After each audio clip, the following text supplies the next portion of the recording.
Now, before I get into this review, if you haven't ridden Rise of the Resistance, or if you haven't spoiled it for yourself yet, do not watch this video. It is worth the wait. Even if you visit this park in like probably 10 years, it is still going to be very well worth the wait. Just trust me on this, guys. Don't spoil it for yourselves. I don't even think it's up for debate to call Rise of the Resistance the most complex dark ride on Earth.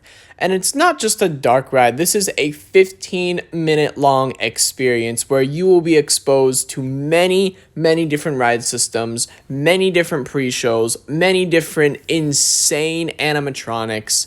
This is a masterpiece of an attraction. It's already my favorite attraction I've ever ridden on Earth, including all roller coasters. This thing is just an engineering marvel.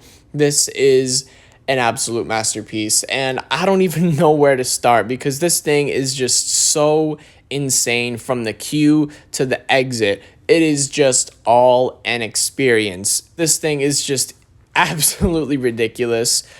The queue itself is so beautiful. The outdoor section is very reminiscent of Pandora. There's so many details. I love the waterfall. It's so beautiful. And then you go into the indoor section of the queue, and it's not exactly the most beautiful, but it's very reminiscent of a rebellion bunker, which, I mean, I really appreciate that because that's what it's supposed to be. There's not going to be all these like bioluminescent lights and like all these crazy trees and stuff. No, it's supposed to be a base, and I really appreciate that. You know, Disney stayed true to this. And you're going to go through the queue. Then your first pre-show is like the mission debriefing type thing. You see the projection of Rey coming down. Very reminiscent of the movies. That's so cool. Then you aboard the civilian cruiser. And like I've been saying, the attention to detail is immaculate. I've never seen such a detailed ride. Even rides like Flight of Passage and Tower of Terror, even though they're perfect, this just sets the bar even higher for dark rides and attractions. And I think that's kind of the big thing about this. I feel like this ride just set the bar way higher than anything we've ever seen on Earth before. Because this, like I said, it's just a masterpiece. There's 3 different pre-shows. There's technically like 2 different ride segments.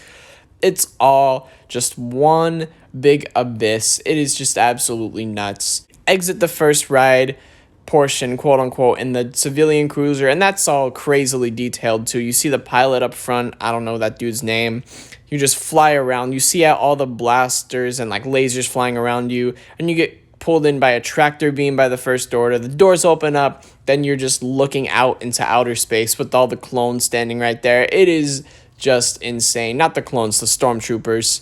And it is just absolutely insane. Like, seeing that in real life was honestly a shocker moment. The third pre-show, this is all part of the experience. Now you're inside of the Star Destroyer. The third pre-show is Kylo Ren, like, kind of interrogating you. He, like, closes down the room. It is just all sorts of insane. And then you start the dark ride experience. And basically, ever since, like, the first ride portion where you're in the cruiser, I was just blown away from that point on, and it just kept getting better. The dark ride portion started, and that basically is just what sets this thing off for me because, you know, the first time I rode this ride, I was really confused. I was just like, what is going on? It is just absolutely insane. Like, the feeling that I got on my first ride is unlike anything I've ever felt before. When I rode El Toro for the first time, Lightning Rod, rides like Sky Rush, Falcon's Fury, those rides absolutely blew me away. But this just left something else inside of me. Like, it left some sort of awe inside of me. Like, it was unlike anything I've ever experienced before. It was honestly like one of the craziest feelings ever. Because, yeah, it was a fun attraction. It was thrilling. So much detail was there. But just something just left me unsettled and wanting more, but in the best way possible, if that makes any sense. The attention to detail is just insane because I don't even know where to start with the dark ride section. It is just beautiful. The attention to detail just got better when the dark ride portion started. And there are so many technologies used in the dark ride portion that I've never seen before. Like, like if you watch any of the Star Wars movies, you'll see that someone shoots a blaster and like there'll be like a hole in the wall. They literally did that in the dark ride portion. You would see a blast just fly across the room and it would hit a wall, and then all of a sudden there would just be a hole open up and smoke would be coming out. And I'm like, Jesus, how did that happen? Like, the technology and like the thought process behind that is just absurd. The scene where Kylo Ren put his lightsaber through the roof, that blew my mind too. Like, where did that thing come from? Hello?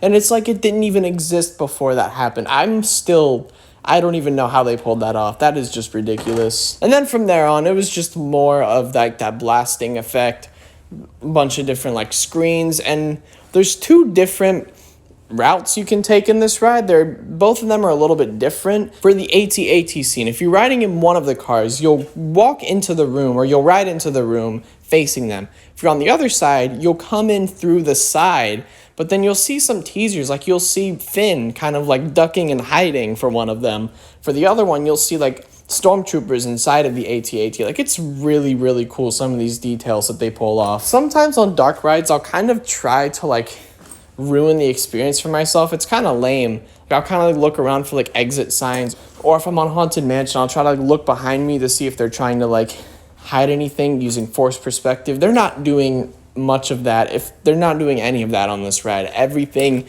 is there. Just like I said, the feeling that I got after the first time just kind of left me unsettled, but in such a good way that I can't even describe. I mean, I don't even know what else to say. This review was really messy and it was really all over the place, but it's kind of hard to come up with a clear, concise review of such a complex and such a neat and beautiful attraction. So overall, this is definitely a 10 out of 10. If you had to go to one Disney park for one day, I would honestly pick Hollywood Studios just because of this ride, guys. Like, I'm being so straight up. Unless if you've done the one in California, or if you have an opportunity to do the one in California, I would honestly do Hollywood Studios if you could, because this ride is honestly worth a trip alone. I know of a few enthusiasts who actually came to Orlando literally just to ride this ride. Like it's insane. Yeah, so hopefully you guys enjoyed that. Be sure to drop a like, comment, subscribe. As always, I'll see you all later. Peace out.